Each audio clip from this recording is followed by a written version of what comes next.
دعا کی طاقت کو کبھی کم نہ سمجھو، ایک دعا ہی ہے جو آپ کی زندگی بدل سکتی ہے۔ دعا پہاڑ کو بھی ان کی جگہ سے سرکا سکتی ہے۔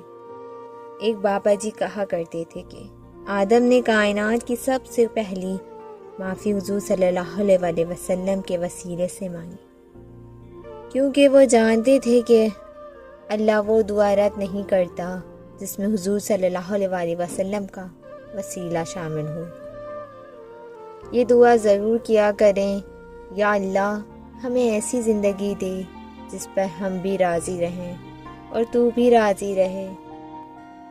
دعا ایسا خوبصورت عمل ہے جس میں انسان اپنی پریشانیاں اور مشکلات اللہ کے حوالے کر دیتا ہے۔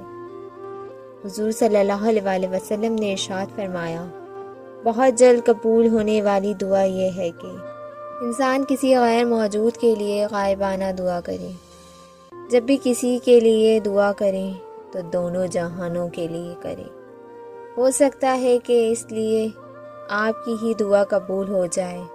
بے شک اللہ پاک دعا قبول کرنے والا ہے۔ ایک دوسرے کے لیے دعا مانگا کریں۔ اللہ تعالیٰ کا پسندیدہ قبولیت والا عمل دعا ہے۔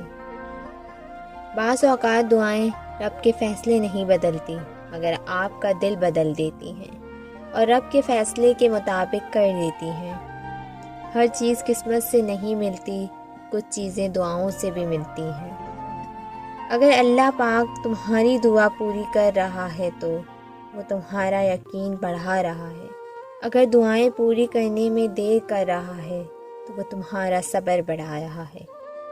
اگر تمہاری دعاؤں کا جواب نہیں دے رہا تو وہ تمہیں آزما رہا ہے۔ اس لیے ہمیشہ دعا مانگتے رہا کرو۔